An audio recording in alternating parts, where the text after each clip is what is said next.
Good morning. आप सबका बहुत बहुत स्वागत है प्रोस्पेक्ट आईएएस के इस फ्री ओपन एक्सेस बैच में। और हम यहाँ पढ़ने जा रहे हैं मॉडर्न इंडियन हिस्ट्री। हम लोगों ने सोचा कि अच्छे से दिवाली मना लो, छठ मना लो, जब थोड़ा सा ना फेस्टिविटी ख़त्म हो जाए, फेस्टिवल मूड से बाहर आ जाओ, तो फिर से सीरियस पढ़ाई हम लोग शुरू करेंगे। ये बहुत ही इम्पोर्टेंट सब्जेक्ट है और सब्जेक्ट का एक सेगमेंट है मॉडर्न इंडियन हिस्ट्री यानी आधुनिक भारत। एक टाइम हुआ करता था जब यूपीएससी के अंदर हिस्ट्री का बड़ा बोलबाला हुआ करता था। 20 सवाल 22 सवाल अमूमन हिस्ट्री से पूछ लिए जाते थे। मतलब कि आप ये समझिए कि 1/5 जो है सिलेबस आपका केवल हिस्ट्री ही कवर कर लेता था, तो बहुत ही इंपॉर्टेंस थी।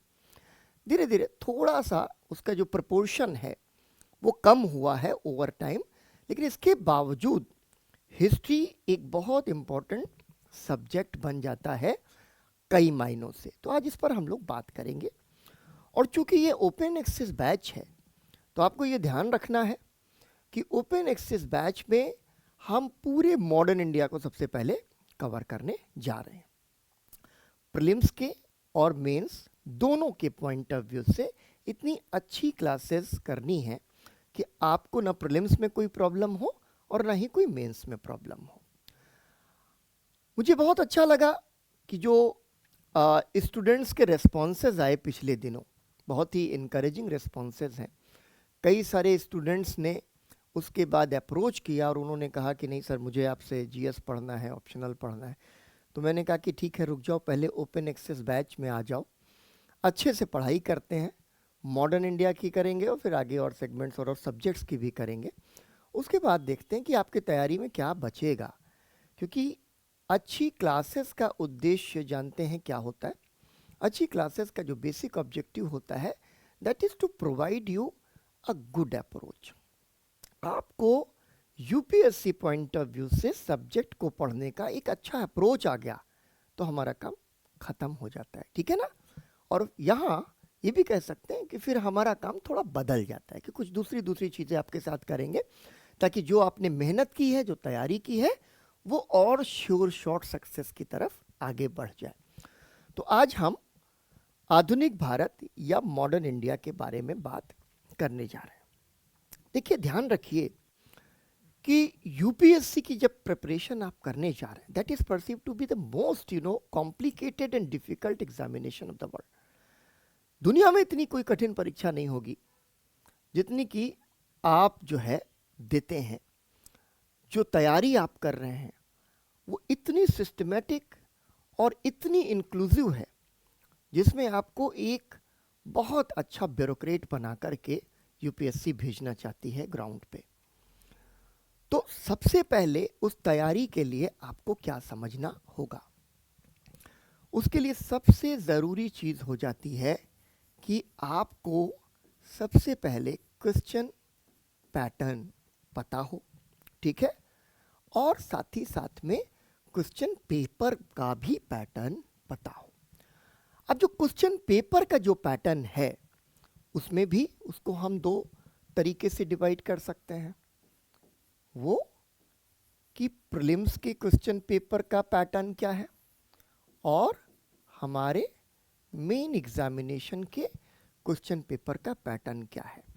क्योंकि एक बार जैसे ही आप क्वेश्चन पेपर का पैटर्न समझ लेते हैं वैसे ही आपको एग्जामिनेशन की रिक्वायरमेंट समझ में आ जाती है। इस बात का ज़रूर ध्यान रखिएगा कि कोई भी सब्जेक्ट पढ़िए, आप हिस्ट्री पढ़िए, पॉलिटी पढ़िए, ज्योग्राफी पढ़िए, इकोनॉमिक्स पढ़िए, या इन कोर सब्जेक्ट्स के अलावा जो दूसरे सब्जेक्ट्स हैं वो भी अगर आप पढ़ रहे हैं, आपको किसी भी सब्जेक्ट में जो है ना उससे दिल नहीं लगाना। आजकल ये बहुत हो जाता है ना कि सर बहुत ही अच्छा लग रहा है। यहाँ पर एक टर्म मैं आपको देता हूँ, अपने दिमाग में रख लीजिए। एक यूटिलिटेरियन बन जाना है, उपयोगितावादी।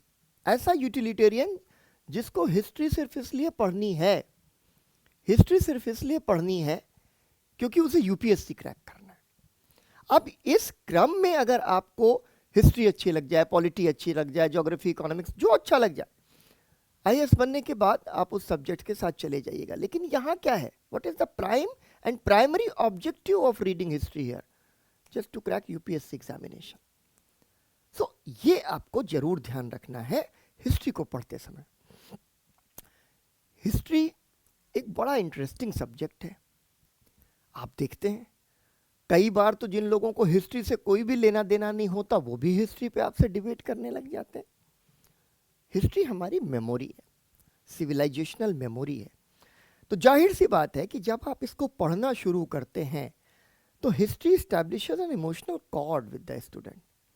भावुक रिश्ता बनाने लग जाती है। वो नहीं बनाना है अभी यूपीएससी निकाल देना है।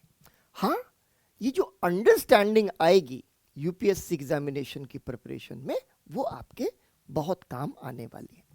तो आपको क्या देखना है कि ये जो प्रीलिम एग्जामिनेशन का मेन एग्जामिनेशन के क्वेश्चन पैटर्न में हिस्ट्री का इंपॉर्टेंस क्या है और कितना है।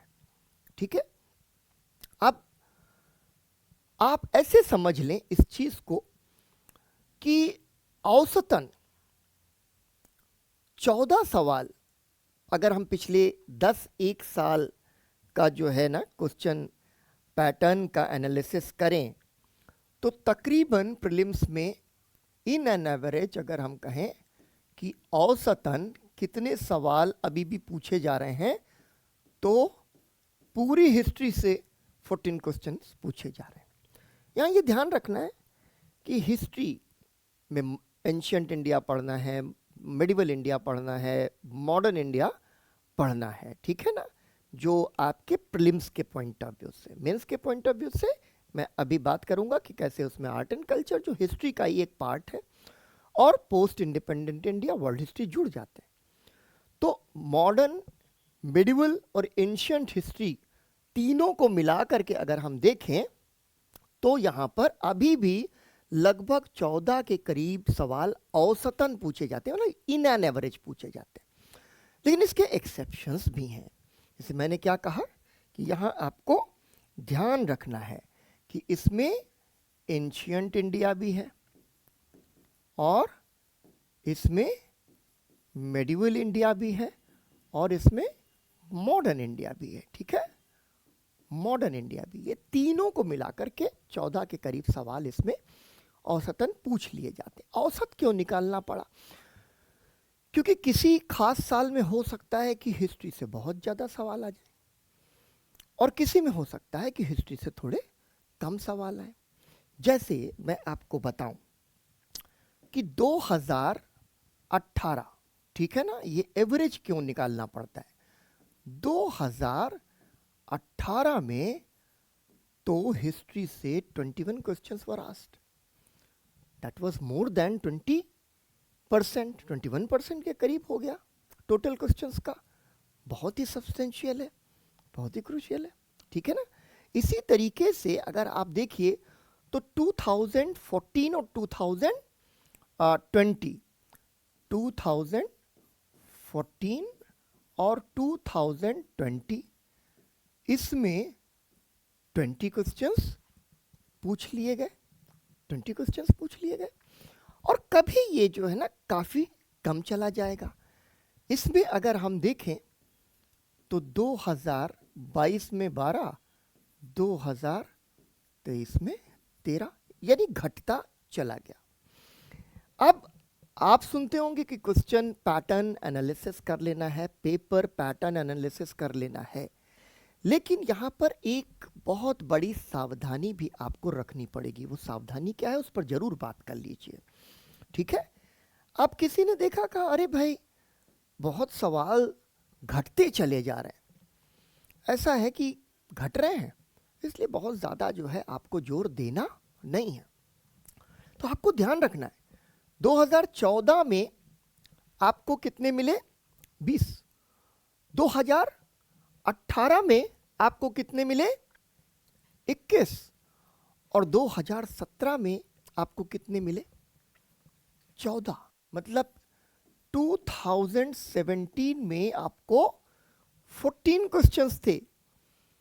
अभी 12-13, मतलब इन 2022 12 questions were asked, 2023 13 questions are asked. So meaning there is no need to put more emphasis on the history. Why? Because the number of questions in the UPSC examination has been declining. Pattern analysis आपको ये कहेगा, लेकिन अगर आप थोड़ा carefully analyse करते हैं तो what you found here, 2017 14 questions were asked and suddenly in 2018 21 questions are asked. ये क्या है? यूपीएससी को कहा जाता है ना, ये अनप्रिडिक्टेबल एग्जामिनेशन है. तो हमको क्वेश्चन पैटर्न के साथ साथ इस अनप्रिडिक्टेबल नेचर को भी समझना चाहिए, और इसीलिए यूपीएससी का जो यू है उसे कहा जाता है कि भाई ये अनप्रिडिक्टेबल है. ये बात आपको समझ में आ गई? देखो, एक बात का ध्यान रखना है, तैयारी मेथोडोलॉजिकली जितनी साइंटिफिक, जितनी ऑर्गेनाइज और जितनी सिस्टमैटिक कर लोगे उतनी कम मेहनत से आईएएस बन सकते हो. और वरना क्या होता है ना कि अरे इतनी सारी किताबें इकट्ठा कर लेंगे, ये रट्टा मार देंगे, वो रट्टा मार देंगे, कर देंगे. नहीं, ये जो होमवर्क होता है जो मैं आपको सिखा रहा हूँ ये करना बहुत ज़रूरी है. तो आपने क्या देखा कि क्वेश्चन पैटर्न के शोर में नहीं जाना, उसको रेशनलाइज करना है कि भाई कभी कभी अचानक से नंबर ऑफ क्वेश्चंस घटे और अचानक से बढ़ भी गए. ठीक है ना? सो ये जो चीज़ है आपको दिमाग में रखनी होगी as far as the pre examination is concern. तो कुल मिलाकर इतने सारे सवाल अगर हिस्ट्री से आ जाते हैं तो आपको जो है ना उसकी बहुत अच्छी तैयारी करनी पड़ेगी. ठीक है ना? ताकि आप कम से कम हिस्ट्री के सारे जो सवाल हैं उनको सही कर दें. अब देखिए, जनरल स्टडीज 1, उसमें आपसे हिस्ट्री पूछी जाती है. यहां पर एंशिएंट, मिडिवल और मॉडर्न आ गया. लेकिन अगर हम बात करते हैं मेन एग्जामिनेशन की, तो ये मॉडर्न इंडिया के अंदर भी ये दरअसल केवल फ्रीडम स्ट्रगल से सवाल आते हैं. और जब फ्रीडम स्ट्रगल खत्म हो जाती है, देश आज़ाद हो जाता है, तो पोस्ट इंडिपेंडेंट इंडिया से सवाल आते हैं. फिर इंडिया से हम बाहर निकल जाते हैं, वर्ल्ड हिस्ट्री से सवाल आते हैं. और आजकल फैशन बन गया है कि आर्ट एंड कल्चर को हिस्ट्री से अलग करके पढ़ाया जाने लगा है. लेकिन दरअसल art and culture is very very intrinsic part of the history. तो आपको इसी सिलसिले में पढ़ना है मेन एग्जामिनेशन के अंदर. प्रीलिम्स के बारे में जो देखा, अब हम लोग यही चर्चा मेन एग्जामिनेशन के बारे में करने जा रहे हैं. और मेन एग्जामिनेशन का जो क्वेश्चन का पैटर्न है वो आपको पता है. एक सवाल आता है जो 150 शब्दों में करना होगा, और कुछ दूसरी तरीके के जो सवाल आते हैं वो 250 शब्दों में करने पड़ेंगे. 10 एक सवाल 150 में और 10 एक सवाल जो है वो 200 शब्दों में आपको करने पड़ेंगे. अब यहाँ पर देखिए, इंटरेस्टिंग बात क्या है कि मेंस एग्जामिनेशन के अंदर पोस्ट इंडिपेंडेंट इंडिया मैंने कहा कि शामिल है. लेकिन इंटरेस्टिंगली इनफ अगर आप देखिए तो 2013 के बाद पोस्ट इंडिपेंडेंट इंडिया से सवाल नहीं पूछे गए. ठीक है? पोस्ट इंडिपेंडेंट इंडिया से सवाल ही नहीं पूछे गए, बिल्कुल गायब. ठीक, 2013 के बाद से. अब उसके बाद अगर आप देखेंगे, ठीक है, अलग अलग सेगमेंटेशन अगर आपको करना हो तो पोस्ट इंडिपेंडेंट इंडिया तो एकदम गायब हो गया. ठीक है? और साथ ही साथ में जो कभी तो वर्ल्ड हिस्ट्री से जो है 10 मार्क्स के ही क्वेश्चन पूछेगा और कभी एकदम से बढ़ेगा और वो 65 जो है मार्क्स के क्वेश्चंस भी पूछ लिए गए. ठीक है? जैसे मैं एक छोटा सा आपको एग्जाम्पल यहाँ पर दे देता हूँ 2017 का. 2017 में क्या हुआ कि अचानक से जो है ना आर्ट एंड कल्चर और हिस्ट्री से कम सवाल आए और जो है सवालों का प्रोपोर्शन बढ़ गया। तो यहाँ पर मेन के अंदर भी आपको क्या देखना है कि 1 2 3 4, अगर हम 1 2 3 4 और ये एक बार जितना मैं आपको जिस तरह से समझा रहा हूँ, आपको लास्ट 10 इयर्स का क्वेश्चन पैटर्न देखना है, बल्कि मैं कहूँगा 10 की बजाय आप 13 14 तक चले जाइए, क्योंकि अभी लोग कहेंगे कि अच्छा सर मैं 25 में देने वाला हूँ, मैं 26 में देने वाला हूँ, तो मैं 16 से देख लूँ, है ना, या जो है 15 से देख लूँ। मैं कहूँगा ठीक है 2 साल और बढ़ा लो। 13 और 14 जो ट्रांजिशन है यूपीएससी एग्जामिनेशन पैटर्न का, वो आपको समझ में आ जाएगा। तो वो आप अपने आप जब देखेंगे, मैं आपको सिर्फ एक फॉर्मूला सिखा रहा हूँ कि 1 + 2 + 3 + 4, यानी जीएस पेपर 1, जीएस 1 के अंदर अगर जिसको हम हिस्ट्री का सेगमेंट कहते हैं उसको देखेंगे तो हमें पता चलेगा कि 1 2 3 4। अब होना क्या चाहिए, आइडियली होना चाहिए कि 25% क्वेश्चंस यहाँ से आ जाएं, 25% क्वेश्चंस यहाँ से आ जाएं, 25% यहाँ से आ जाएं और 25% यहाँ से आ जाएं। यही तो होना चाहिए भाई। एग्जामिनेशन में माना जाता है कि थोड़ा प्रपोर्शनेट होगा, लेकिन यूपीएससी पर यह कंपल्शन नहीं है प्रपोर्शन का। तो कभी क्या होगा, अचानक से इसका प्रपोर्शन बढ़ करके 50 चला जाएगा और इसका हो सकता है सिर्फ 10% रह जाए। और हमने बताया कि ये पोस्ट इंडिपेंडेंट इंडिया तो 2013 के बाद एकदम एक निगलेक्टेड फील्ड है, निगलेक्टेड फील्ड है। कैसे आपको ये पता है कि history is largely an static subject, it is not a dynamic one. Static और डायनामिक सब्जेक्ट्स का अभी फ़र्क समझेंगे जब आगे बात करेंगे, लेकिन यहाँ आपको समझना है कि थोड़ा जड़ है। हिस्ट्री रोज नहीं बदल रही, रोज उस पर बात हो रही है, लेकिन जो आप किताबें पढ़ रहे हैं, टेक्स्ट बुक्स पढ़ रहे हैं, जो भी आपके सोर्स मटीरियल्स हैं वो वहीं पे टिके हुए हैं, करंट अफेयर्स से कम प्रभावित होती है। सो इस वजह से हिस्ट्री स्टैटिक सब्जेक्ट मान लिया जाता है।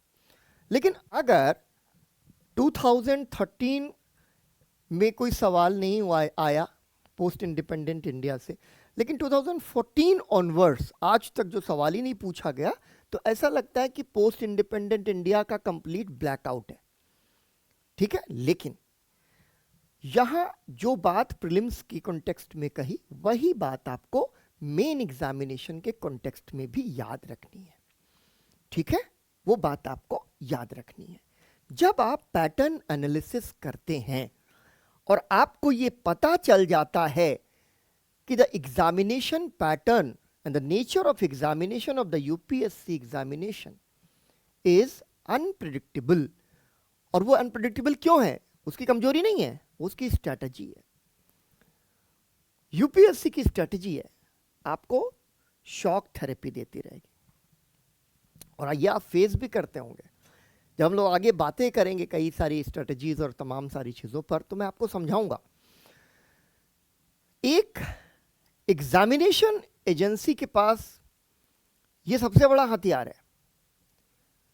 अब आजकल तो मार्केट में धूम मची रहती है, ये मटेरियल वो मटेरियल, ये पढ़ लो वो पढ़ लो। कुछ लोग एकदम फार्मूलाज देंगे आपको, पैटर्न एनालिसिस करवा देंगे कि ये पैटर्न एनालिसिस के हिसाब से आपको ये पढ़ना चाहिए, ये हटा देना चाहिए, ऐसी तमाम सारी बातें होती हैं। स्मार्ट एस्पिरेंट बनना है, जो मैंने कहा ना कि मेथोडोलॉजिकली साइंटिफिक, ऑर्गेनाइज्ड एंड सिस्टमेटिक।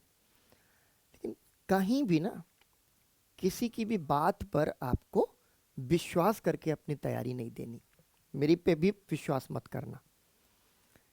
एक अच्छे टीचर और स्टूडेंट के बीच की जो रिलेशनशिप है, उसकी सबसे बुनियादी शर्त यही है जहाँ पर हम एक दूसरे से सवाल पूछते चलते हैं।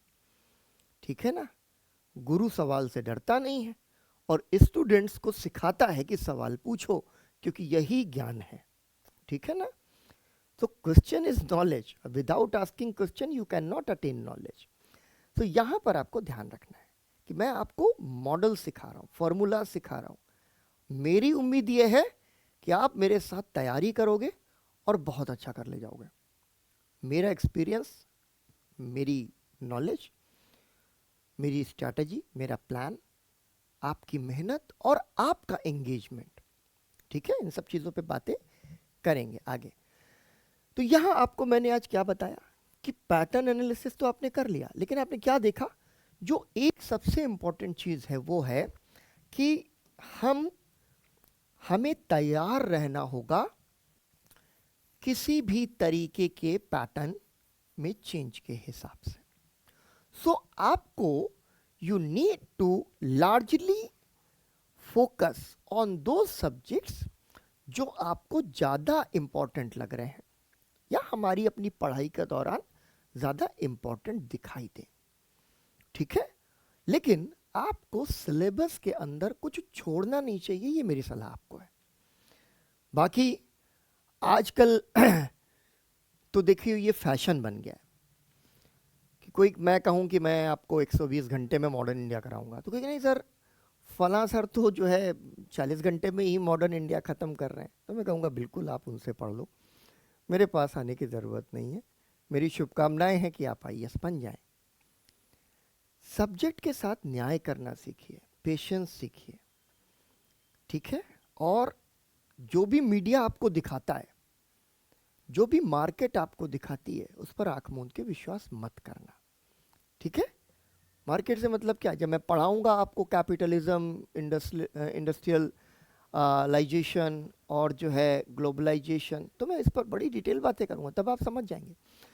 लेकिन यहाँ मैंने आपको क्या कहा कि जो भी आपको दिखाया जा रहा है ज़रूरी नहीं है कि वो सच हो या वो आपके लिए हो सकता है किसी के लिए सच हो, लेकिन वो यूनिवर्सल ट्रूथ नहीं है। मैंने 2.5 महीना तैयारी की, मैंने सिविल निकाल लिया। अब हर एस्पिरेंट को लग रहा है सर ऐसा कुछ नुस्खा बताइए कि 2.5 महीने में निकल जाए। अरे नहीं निकलेगा यार, आराम से चलोगे तो निकलेगा।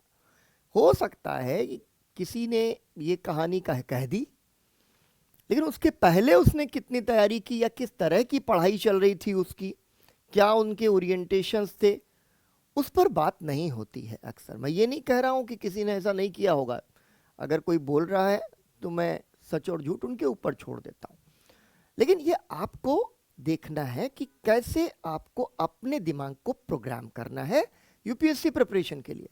तो यहाँ हमने कहा कि इसका इलाज क्या है, इसका इलाज है complete coverage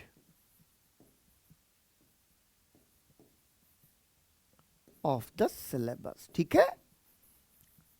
complete coverage of the syllabus, ये आपका मेजर ऑब्जेक्टिव होना चाहिए कि मैं सिलेबस में कुछ छोड़ने नहीं जा रहा हूं। मैं आपको आगे कुछ क्लासेस में सिखाऊंगा कि अब मैंने कह दिया कि कंप्लीट कवरेज ऑफ सिलेबस, इसका ये मतलब नहीं है कि पूरे के पूरे सिलेबस को एक ही फोकस के साथ पढ़ना है, वो अलग अलग मैं आपको सिखाता चलूंगा। तो यहां पर इन दो बेसिक प्रिंसिपल्स को फॉलो करते हुए इस ओपन एक्सेस फ्री जो हमारा मॉडर्न इंडिया है उसमें हम लोग आगे बढ़ने जा रहे हैं। तो सबसे पहले हमने बात कर ली कि हिस्ट्री का इंपॉर्टेंस आपके प्री और मेन एग्जामिनेशंस के लिए क्या है, ठीक है, जो लार्जली आपको समझ में आ गया। अब मैं इसके एक दूसरे एस्पेक्ट पर भी आ जाता हूं। हिस्ट्री मैंने कहा ना कि बहुत ही इंटरेस्टिंग सब्जेक्ट है और हर किसी का इंटरेस्ट होता है हिस्ट्री के ऊपर। कभी कभी तो क्या होता है ना कि आप ऑटो वाले से चल रहे हो और हिस्ट्री पे कोई बात करने लग जाओ, तो पता चला कि वो बंदा आपसे हिस्ट्री में अपनी ओपिनियन देने लगेगा।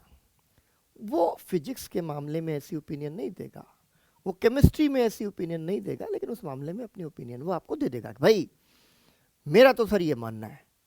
तो उसकी अपनी सिविलाइजेशनल मेमोरी जो उस तक आई है, कहानी, किस्से, ठीक है ना, या कुछ कुछ जो थोड़ा बहुत उन्होंने मोबाइल में देख लिया, टीवी पे देख लिया, किसी जो है ऑडियो विजुअल के माध्यम से देख लिया, या कभी कभार अगर उन्होंने कुछ पढ़ाई कर ली, उतनी चेतना को वो लेकर के हिस्ट्री पे बात करने लग जाएगा। इसलिए हिस्ट्री क्या है, दो तीन चीज़ें यूपीएससी के पॉइंट ऑफ व्यू से आपको जरूर ध्यान रखनी है। ये क्या है कि ये है यूपीएससी का पूरा सिलेबस अगर मैं कहूँ, ठीक है। उसकी सबसे बड़ी खासियत क्या है, कई बार स्टूडेंट्स मुझसे पूछते हैं कि सर ये यूपीएससी का जो सिलेबस है इतना कॉम्प्लिकेटेड क्यों है, तो मैं कहता हूँ कि देखो, मुझे लगता है बहुत ही वेल थॉट आउट सिलेबस है। इससे खूबसूरत जो सिलेबस है किसी कॉम्पिटिटिव एग्जामिनेशन का, वो मेरे हिसाब से बनाया नहीं जा सकता है। अब एस्पिरेंट्स उस सिलेबस को कितना इनकलकेट करते हैं वो एक अलग बात है, लेकिन अगर हमसे पूछा जाए as a teacher, as a mentor, तो मैं यूपीएससी के सिलेबस को बहुत एडमायर करता हूँ। और यहाँ इस एडमिरेशन का सबसे बड़ी वजह क्या है, क्योंकि मुझे ये लगता है कि यूपीएससी अपने ब्यूरोक्रेट्स के अंदर एक वर्ल्ड व्यू पैदा करना चाहती है। वर्ल्ड व्यू तो आप समझ रहे हैं, नजरिया, ठीक है ना, दृष्टि, लेकिन वर्ल्ड व्यू का मतलब हुआ वैश्विक दृष्टि, पूरी दुनिया को आप समझने लग जाते हैं। यह है यूपीएससी के सिलेबस की स्ट्रेंथ, कि अगर आप एक सीरियस एस्पिरेंट हैं, forget about your success in the UPSC examination, उस पर बाद में बात कर लेंगे। अगर आप एक सीरियस एस्पिरेंट हैं तो आपके पास एक इतना तगड़ा वर्ल्ड व्यू आ जाता है तैयारी के बाद कि आप उसके बाद कुछ भी कर सकते हैं जिंदगी में, फेल्योर नहीं है। अगर सीरियस तैयारी कर ली, ये शर्त है। कोई आया घूमा फिरा, ठीक है, कर रहे हैं घर में बताने के लिए, सोसाइटी में बताने के लिए, रिलेटिव्स में बताने के लिए, क्या भाई हम तो तैयारी कर रहे हैं, थोड़ी शान बढ़ जाती है ना। मतलब आईएएस एग्जामिनेशन ऐसा एग्जामिनेशन है ना जिसमें शान बहुत बढ़ती है। अब आप ही की नहीं बढ़ती होगी, या बहुत सारे एस्पिरेंट्स की नहीं, मेरी भी बढ़ी एक ज़माने में। मैंने साइंस साइड से इंटरमीडिएट कर लिया, उसके बाद बीए करने चला गया, तो मेरी माँ को बड़ा धक्का लगा, उनको लगा अरे तो बीए कर रहा है, बताओ बीएससी नहीं कर रहा है। मुझे ये था कि ठीक है एकेडमिक्स में जाना है, यूपीएससी में जाना है, ये सब ड्रीम थे।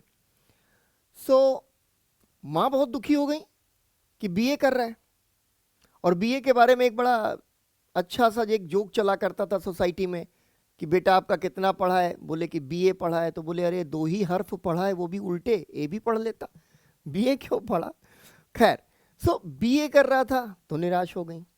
फिर उनको पता चला, मैंने हिंदी लिटरेचर ले लिया, history political science Hindi literature pass course था, तो उनको ये भी दुख हो गया कि अरे इंग्लिश लिटरेचर ले लेता। सोसाइटी में कोई इज्जत तो रहती थोड़ी बहुत।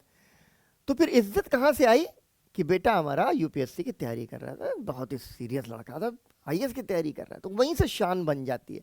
और ये यूपी बिहार में तो ये पुराना जो है ना मर्ज रहा है, अब जो है बाकी मध्य प्रदेश में, हरियाणा में, राजस्थान में, तमाम नई नई सारी जगहों पर भी इसी तरीके की चीज़ें जो है बहुत तेज़ी से सामने आती हैं।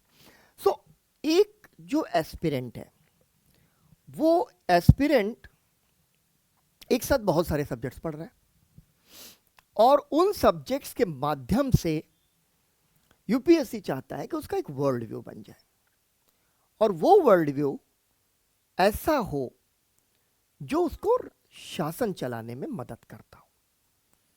आप ज्योग्राफी पढ़ लेंगे, अफ्रीका के किसी देश के बारे में कोई कहीं पर किसी मीटिंग में जिक्र आ रहा हो, आप बहुत स्मार्ट हैं, आपको पता है अफ्रीका का इकोनॉमी पता है, ज्योग्राफी पता है, ठीक है ना। लार्जली जब वर्ल्ड हिस्ट्री वगैरह पढ़ते हैं तो थोड़ा बहुत उसका हिस्ट्री भी पता है। तो आपके लिए ऐसा नहीं है कि अफ्रीका कोई बहुत ही डिस्टेंट लैंड है। As a policy maker, as a bureaucrat, ठीक है, you are well aware of the fact कि आखिर अगर नक्शा रख दिया जाए तो अफ्रीका कहाँ है। बाकी लोगों के पास ये नॉलेज नहीं है। इकोनॉमी है, पॉलिटी है, कॉन्स्टिट्यूशन की समझ है, इंडियन पॉलिटिकल सिस्टम की समझ है, गवर्नेंस की समझ है, सिक्योरिटी की समझ है, ठीक है ना, तमाम सारी चीज़ों की समझ है। और यहाँ पर इस वर्ल्ड व्यू पर ही एक पूरा का पूरा मैं कहूंगा कि आपका एक पेपर टिका हुआ है जो आपको बहुत सारे मार्क्स दे देता है, और वो है एसे, निबंध का पेपर। स्टूडेंट्स कई बार सोचते हैं कि सर, पूछते हैं कि सर ये निबंध की तैयारी कैसे करें। तो मैं कहता हूं कि निबंध की अलग से तैयारी जैसे करनी होगी उस पर बात कर लेंगे। अभी आपको जो सब्जेक्ट्स आप पढ़ रहे हैं उन सब्जेक्ट्स की अप्रोच को हासिल कर लीजिए, ठीक है ना। जैसे कहते हैं ना, gist of the subject, gist, सार, सत्व, ठीक है। हर एक सब्जेक्ट का थोड़ा सा सत्व आपके अंदर आ जाएगा, और जब आप उसको कंबाइन करोगे विद ईच अदर तो आपके पास आ जाएगी एक विश्व दृष्टि, ठीक है। और ये जो विश्व दृष्टि है वो आपका क्या बनाती है, जीवन दर्शन बनाती है, ठीक है ना, यानी लाइफ फिलॉसफी। और निबंध के पेपर में जो सवाल आते हैं, कई बार स्टूडेंट्स को कहते हैं सर निबंध के लिए क्या फिलॉसफी पढ़ना पड़ेगा? नहीं, वो जो करना होगा वो देखेंगे, लेकिन आपको फिलॉसफी नहीं पढ़ने जाना है। मैं जो समझा रहा हूं, यहां पर जो एक सब्जेक्ट आपकी बहुत ज्यादा मदद करता है वो है इतिहास, हिस्ट्री। बहुत ही ज्यादा हेल्प करता है इस विश्व दृष्टि के निर्माण में, ठीक है, ये लाइफ फिलॉसफी के निर्माण में। Why? I tell you a very interesting example to make you understand this point. अभी मैंने थोड़ी देर पहले कहा ना, history is our civilizational wisdom, but our consciousness, हमारी जो चेतना है वो क्या है? That is history. I am doctor Saurabh Vajpayee, मैंने JNU से पढ़ाई की, मैंने दिल्ली यूनिवर्सिटी में पढ़ाया, मैं ये हूँ, मुझे ये अवार्ड मिला, मुझे हिस्ट्री आती है, मैं हिस्ट्री बहुत अच्छी पढ़ा सकता हूँ या बहुत अच्छी पढ़ाता हूँ, मेरे स्टूडेंट्स मुझे बहुत ही पसंद करते हैं। ये क्या है? That is part of my memory. हाँ, ये पूरी मेरे मेमोरी है, मेमोरी लेन है, जिसमें मेरा पूरा एग्जिस्टेंस छुपा हुआ है। और अचानक से कैमरा देखते देखते मेरा मेमोरी लैप्स हो जाए, गायब, क्या हो गया? खत्म। शरीर बचा और कुछ भी नहीं बचा, क्योंकि मेमोरी लेन खत्म है। सो हिस्ट्री क्या करती है? कंस्टिट्यूट करती है आपकी मेमोरी, और वो मेमोरी जो है ना सबके पास अलग अलग तरीके से होती है। तो जब आप सिस्टमैटिकली हिस्ट्री को पढ़ लेते हैं तो दरअसल हिस्ट्री आपकी मेमोरी पे चली जाती है, और ये जो मेमोरी है ना, ये आपका वर्ल्ड व्यू और लाइफ फिलॉसफी दोनों को नए सिरे से गढ़ देती है। सो इतना ही लाना है, इससे ज़्यादा आपको नहीं सोचना है हिस्ट्री के बारे में।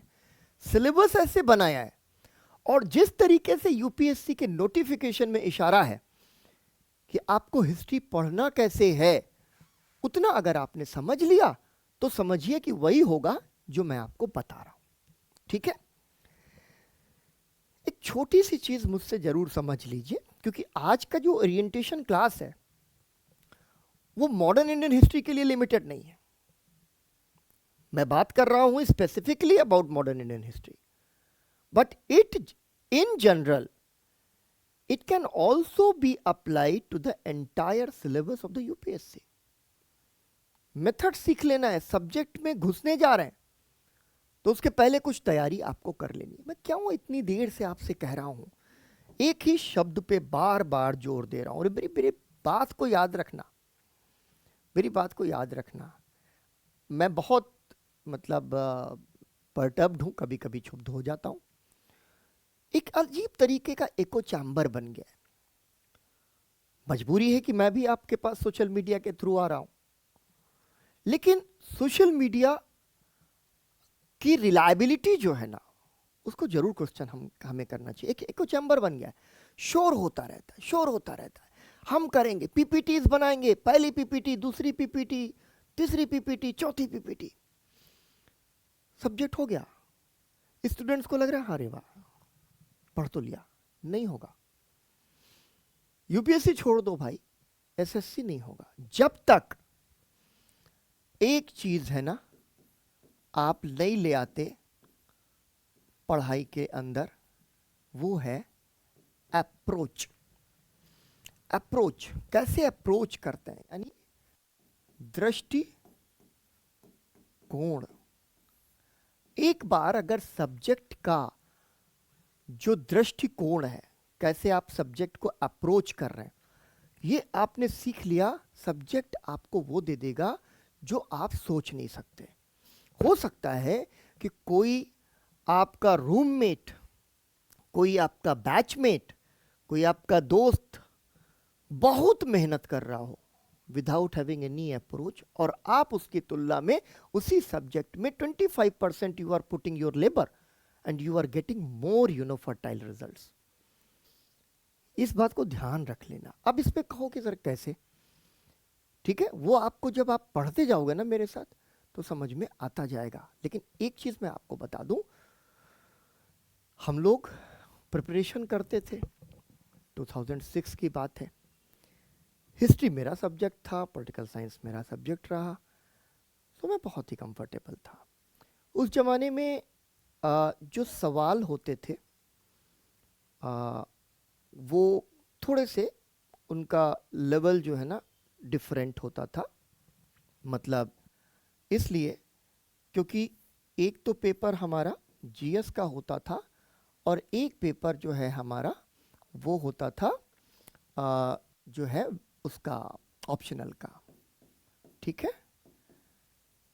अब आप सोच रहे होंगे ऑप्शनल तो अभी होता है, नहीं, ये मैं प्रीलिम एग्जामिनेशंस की बात कर रहा हूँ। एक पेपर जीएस का, एक पेपर ऑप्शनल का।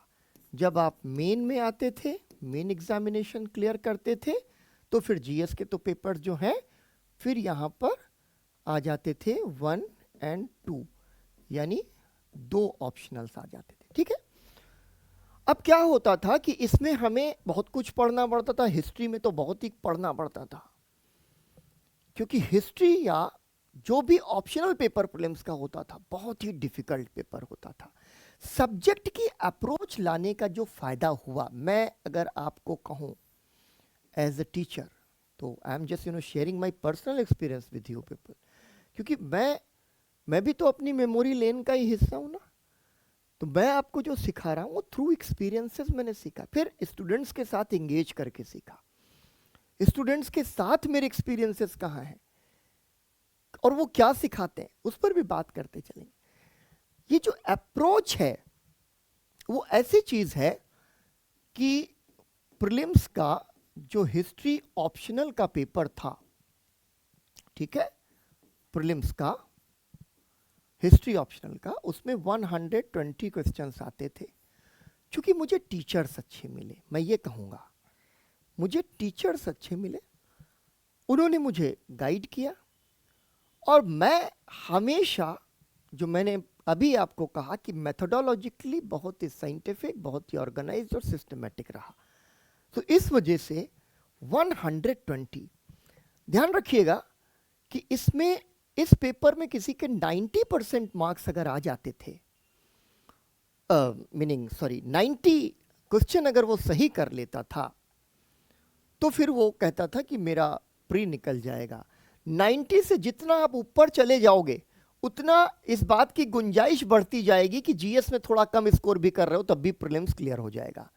ठीक है, सो यहां पर 120 से out of 90 out of 120 was the average benchmark to clear the prelim examination. Maximum 95 96 तक चले जाते थे लोग, लेकिन ये जो अप्रोच होती है उस अप्रोच से 106 क्वेश्चन सही हुए। अप्रोच कैसे पढ़ाई करनी है उसकी अप्रोच से।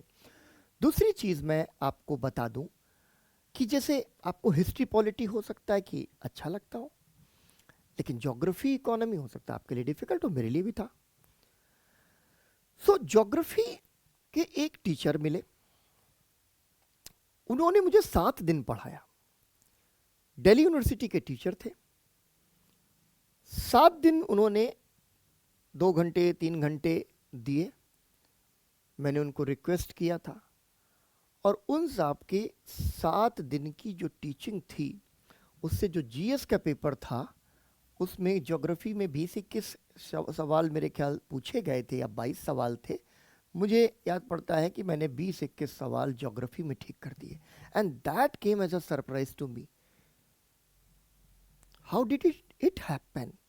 Because my teacher, he taught me how to approach the subject. फिर मैंने अपने आप सब कुछ कर लिया, एकदम क्विक पेस आ जाता है। तो अप्रोच आपके लिए बेहद ज़रूरी हो जाती है।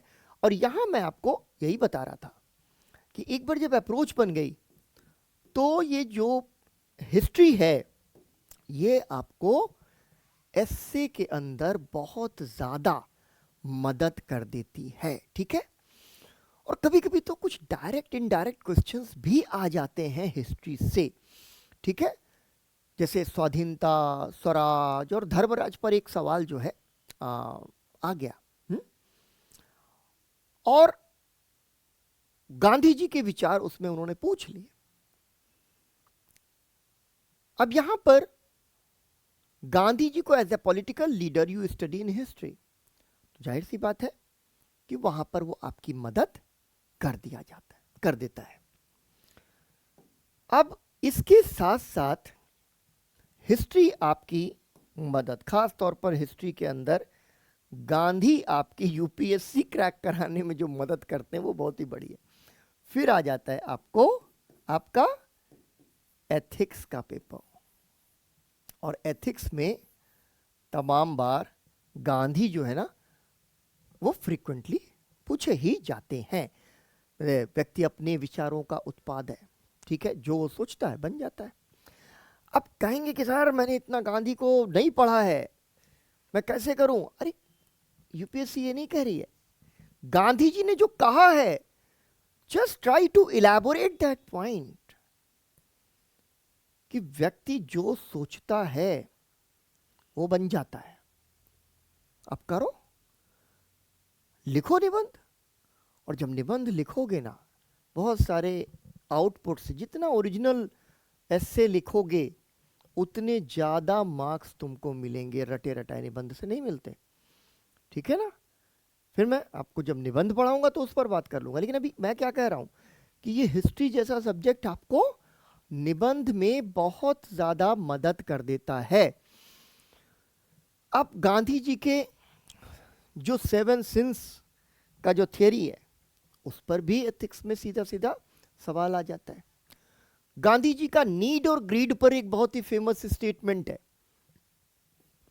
उस पर एथिक्स में सीधा सवाल आ गया।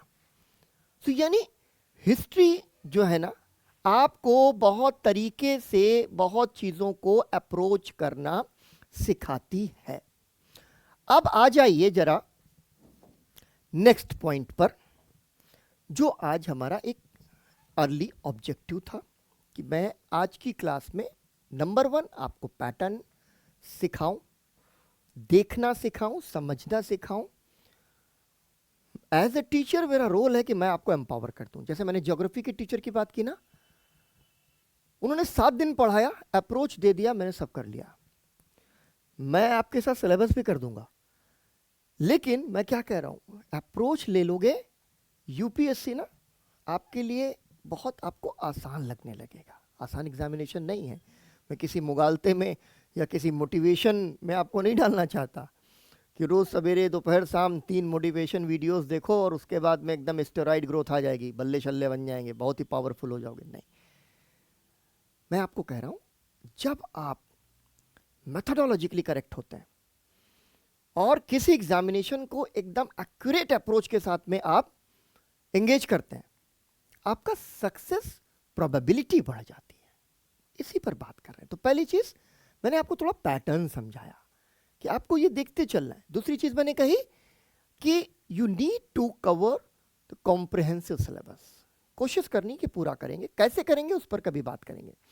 तीसरी चीज़ मैंने कही कि हिस्ट्री का इंपॉर्टेंस प्री में, मेंस में और फिर जो है एसे और एथिक्स तक में आपको मिलेगा।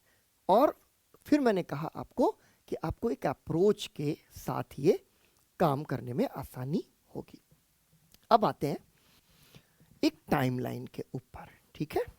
ये टाइमलाइन बहुत ही ज़रूरी चीज़ है, सबसे पहले समझ लेना, क्योंकि अगर हमने टाइमलाइन नहीं समझी, ठीक है, अगर हमने टाइमलाइन नहीं समझी तो हम कंफ्यूज हो जाते हैं कि आखिर हम कैसे शुरू करें, ठीक है।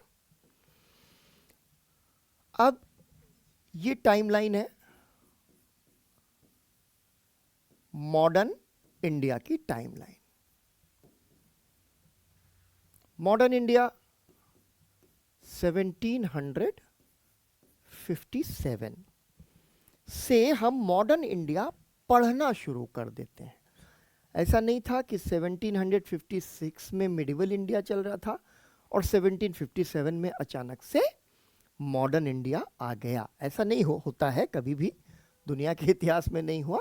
तो 1757 से ये कहानी शुरू होगी and there is a mid point 1857, meaning after 100 years from 1757 to 1857 एक मिड पॉइंट आता है। वो मिड पॉइंट क्या है उसके बारे में अभी बात करते हैं। और थर्ड है 1947। टोटल पीरियड यहां पर 190 इयर्स के लगभग का है। अब देखिए यहां आपको मिल जाता है कि जब हम बात करेंगे, कई बार अब कुछ लोग ये प्रीफर करने लगे हैं कि वो 1857 से ही मॉडर्न इंडिया पढ़ा रहे हैं, कुछ लोग कहते हैं 1757 से। लेकिन मैं इसका जो ट्रांजिशन है, ट्रांजिशन से मतलब क्या होता है, संक्रमण, ठीक है, इसका एक संक्रमण का जो पीरियड है जो आपको 1757 के पहले मिलता है, मैं उस पर बात जरूर करता हूं। दो टॉपिक्स हैं जो आपको इस संक्रमण को समझने में मदद करते हैं। पहला है एडवेंट ऑफ यूरोपियंस, ठीक है, यूरोपियों का आगमन, ठीक है, एडवेंट ऑफ यूरोपियंस। दूसरा जो टॉपिक है वो है रीजनल किंगडम्स। रीजनल किंगडम्स यानी क्षेत्रीय राज्य, क्षेत्रीय राज्य। सो ये दो टॉपिक हैं जो इस ट्रांजिशन को समझने में मदद करेगा। और इंपॉर्टेंट क्या है कि ये वो पीरियड है जिस ट्रांजिशन से थोड़ा आगे बढ़कर एक बहुत बड़ी बैटल होती है, बैटल ऑफ पानीपत। उस पर एक बड़ा कंसेप्चुअल क्वेश्चन जो है मेन एग्जामिनेशन में पूछ लिया गया। तो जब आप स्लाइड शो अप्रोच से, मतलब रोट लर्निंग मेथड से कि मैं रट्टे मार लूंगा फैक्ट्स के, पढ़ते हैं तो फिर मेंस में जाके धड़ाम हो जाते हैं। इसलिए प्री कम मेन एग्जामिनेशन की तैयारी जो है ना वो मेन कम प्री होनी चाहिए, ध्यान रखिए। बहुत ही इंपॉर्टेंट बात मैंने आपको समझा दी। सो इस संक्रमण की हम यहां पे बात करते हैं। दूसरा जो ट्रांजिशन है, वो जो ट्रांजिशन है वो 1947 के बाद आता है, ठीक है। ये ट्रांजिशन 1947 के बाद आता है। जब हम पोस्ट इंडिपेंडेंट इंडिया पढ़ रहे होंगे तब हम इसके बारे में बात करेंगे, ठीक है, जब पोस्ट इंडिपेंडेंट इंडिया पढ़ेंगे। तो अभी आपको क्या समझ में आया कि 1757, 1857 and 1957 there are three different phases, three different points जहां पे एक लाइन बनाई जा सकती है और ये लाइन जाकर के एक ट्रांजिशन से जुड़ती है, और 1947 के बाद एक लाइन जाके दूसरे ट्रांजिशन से जुड़ जाती है। अब इसके बीच 1757 आप जानते हैं, बैटल ऑफ प्लासी, उसके बाद बैटल ऑफ बक्सर, ठीक है। और यहीं से बैटल ऑफ प्लासी से ही जो अंग्रेजी राज है उसका एडवेंट हो जाता है, ठीक है, एडवेंट हो जाता है। इस टाइमलाइन का पहला इंपॉर्टेंट चीज क्या होगा कि ये जो फेज है 1757 टू 1857, ये जो पूरा फेज है, इस फेज में हमें बहुत सारी वॉर्स पढ़नी पड़ेंगी, ट्रीटीज पढ़नी पड़ेंगी, ठीक है, वॉर्स और ट्रीटीज पढ़नी पड़ेंगी। रीजनल किंगडम्स में आपस में वॉर हो रही है और यूरोपीय फोर्सेस के साथ में वॉर हो रही है, हम लोग उनके बारे में पढ़ेंगे। हम रीजनल स्टेट्स के बारे में पढ़ेंगे। इसके साथ रीजनल स्टेट्स के साथ हम जो है, जाहिर सी बात है, इनको तो पढ़ना ही पढ़ना है, ठीक है, यूरोपियन फोर्सेस के बारे में पढ़ेंगे, यूरोपियन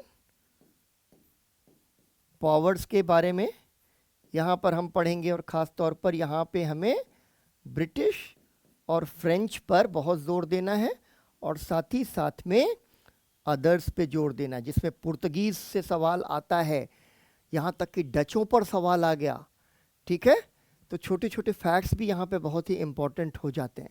लेकिन ये वो फेज़ है, ये वो पीरियड है जहाँ से आपके सवाल जो है ना, वो कंसेप्चुअल क्वेश्चन जो है ना, वो प्री के लिए भी बनेगा और मेन के लिए भी बनता है। ये बहुत ही इंपॉर्टेंट है, ठीक है।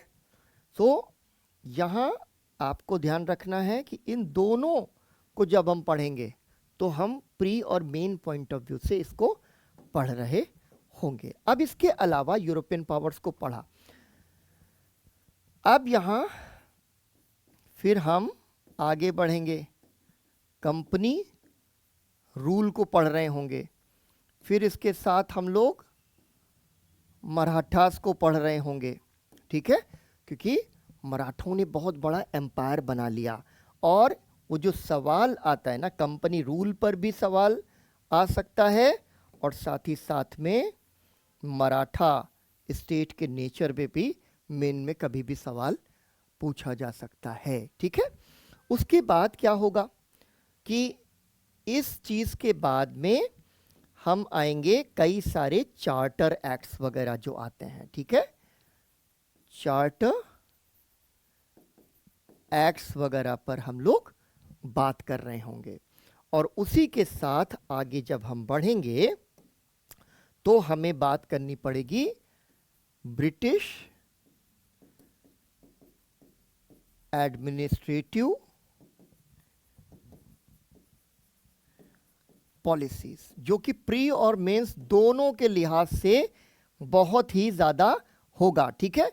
एडमिनिस्ट्रेटिव के साथ साथ जुडिशियल, और जुडिशियल के साथ साथ रेवेन्यू, ठीक है, army, police, army, police and others. यहाँ छोटे छोटे कुछ कुछ गवर्नमेंट पॉलिसीज़ जो होंगी उन पर भी हम लोग यहाँ पर बात करेंगे, और ये बहुत ही इम्पोर्टेंट हो जाती हैं। फिर इसी फेज़ में आ जाता है ट्राइबल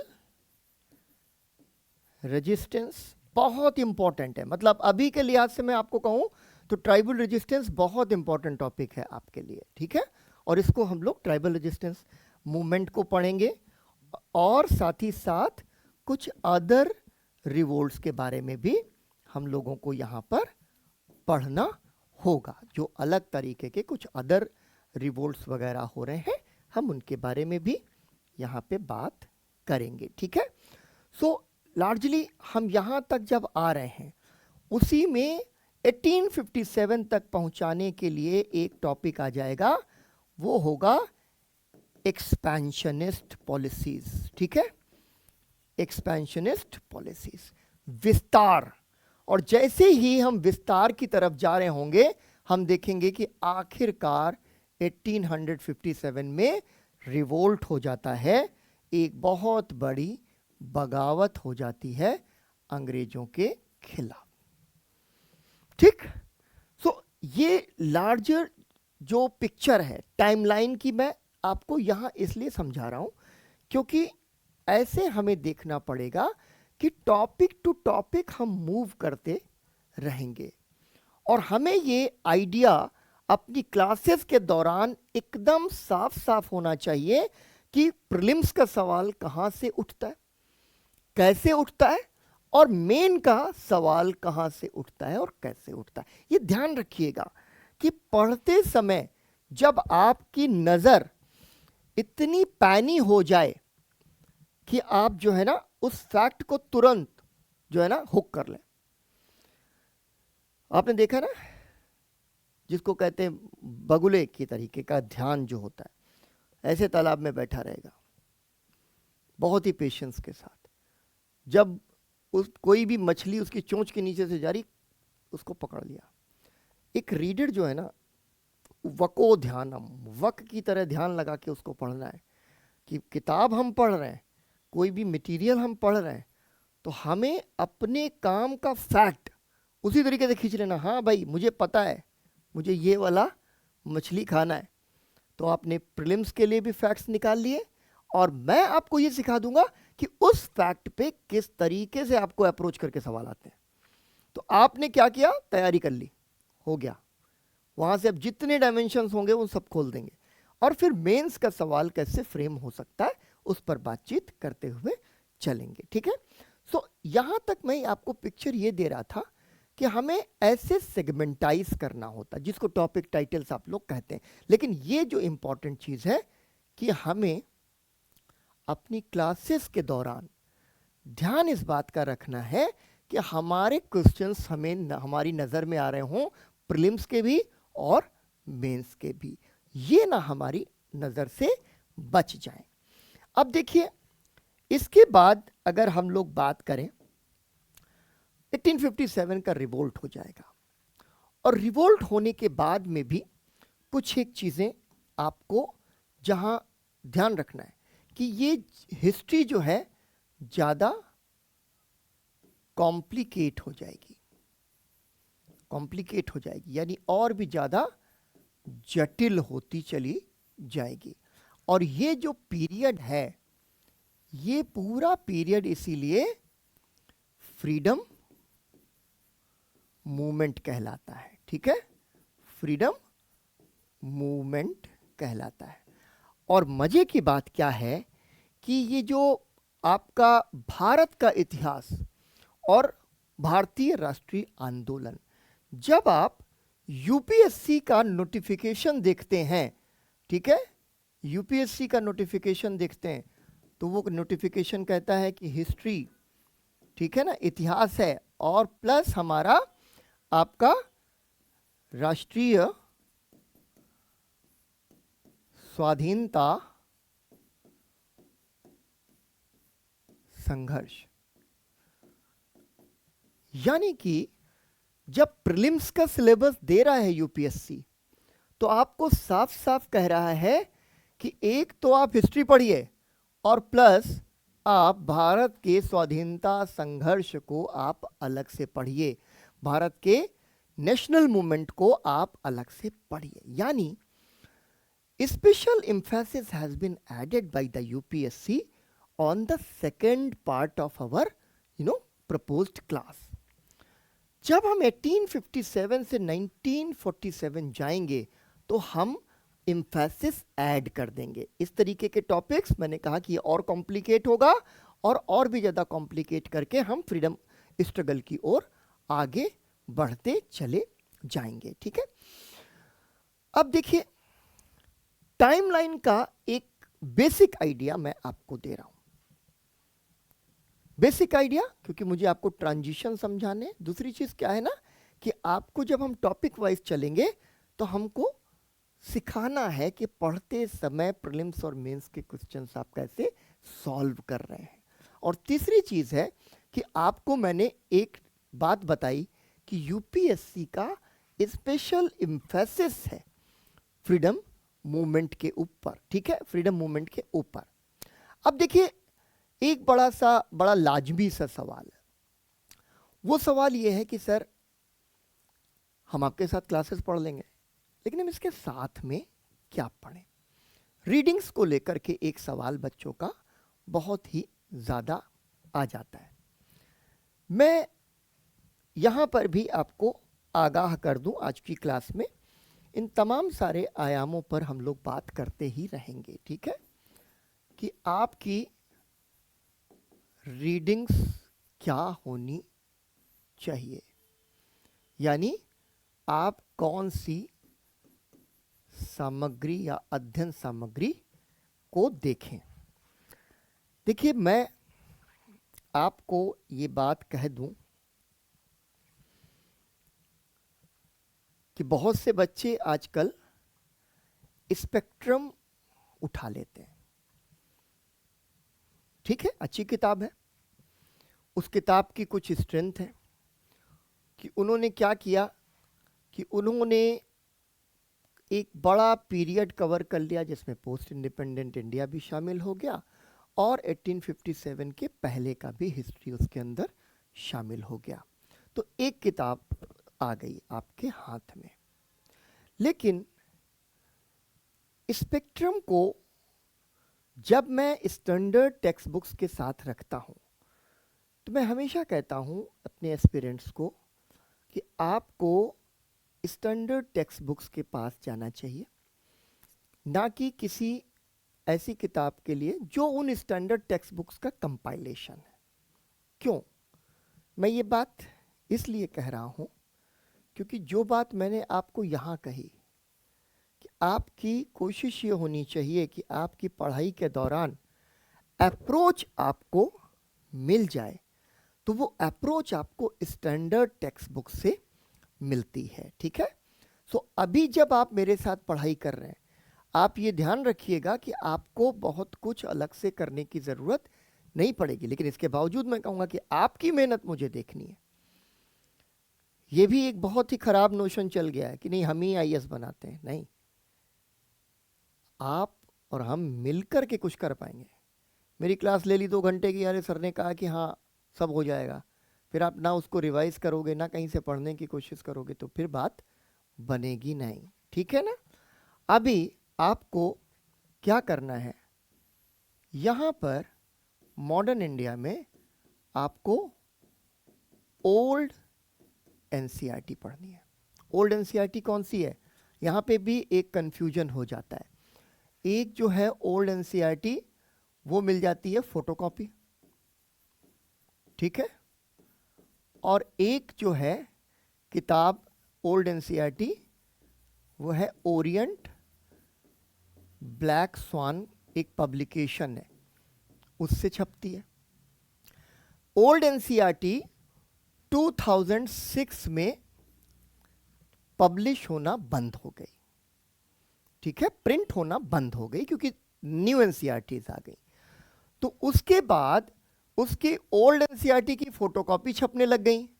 तो बच्चे क्या करते हैं, कई बार कंफ्यूजन में फोटोकॉपी भी लाते हैं और ये ओरिएंट ब्लैक स्वान वाली किताब भी लेके आते हैं कि सर ये दोनों पढ़नी है। तो मैं उनको समझाता हूँ कि ये एक ही बुक है, ये दो अलग अलग बुक्स नहीं हैं, ठीक है। और ये किताब तीसरा जो है पॉपुलरली बिपिन चंद्र के नाम से फेमस है।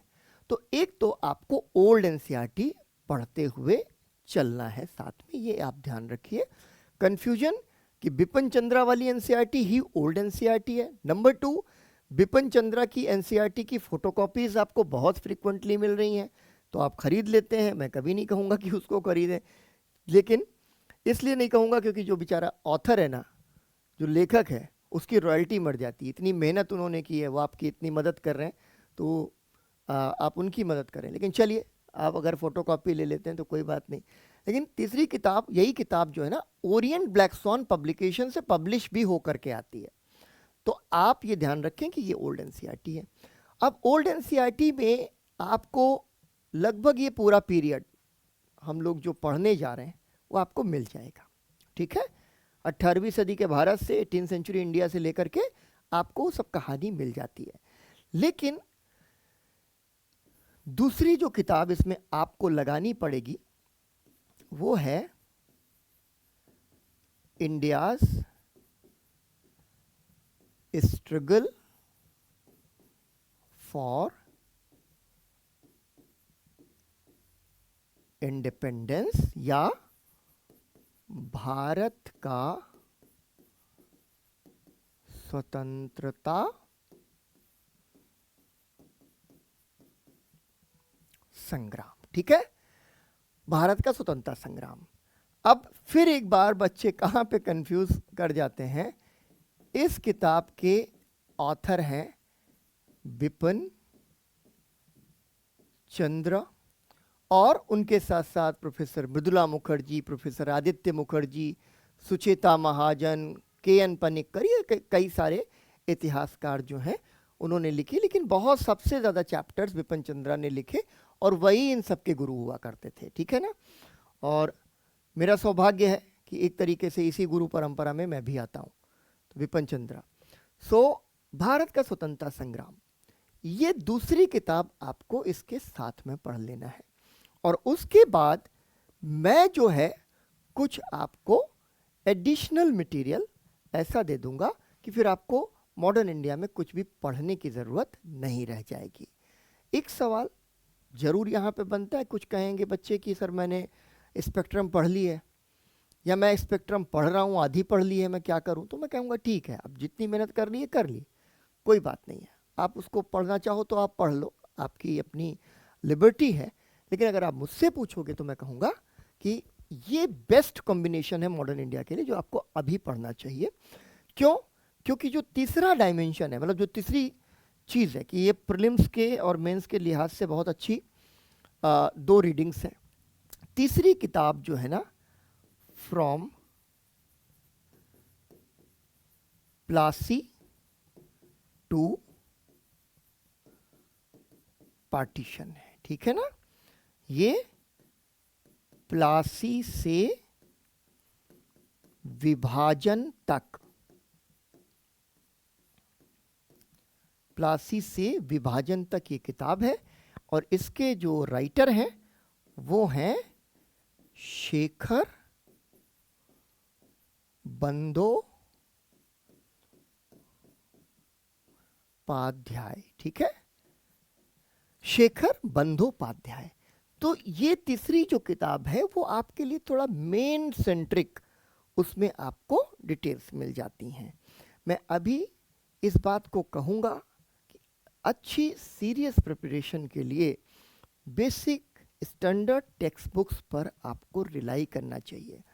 एनसीईआरटी इसलिए ज़रूरी है क्योंकि एनसीईआरटी सरकार का पब्लिकेशन है, मोस्ट ऑथेंटिक पब्लिकेशन।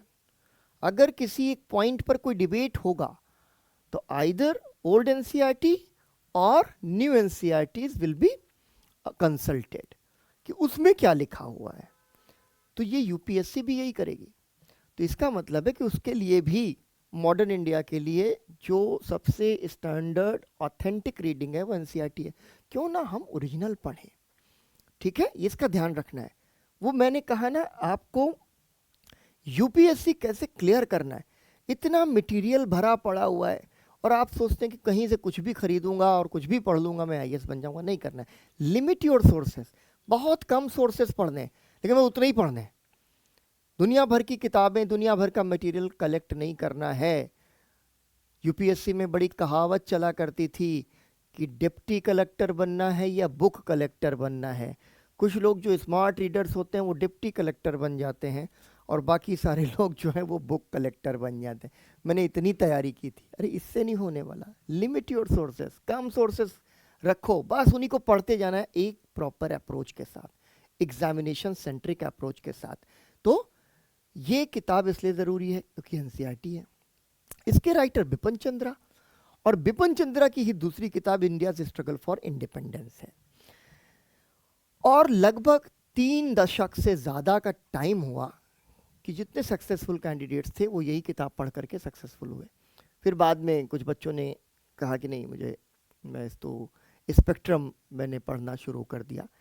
तो आपकी मर्जी है, लेकिन मैं मतलब I strongly recommend you Bipin Chandra SDR struggle for independence.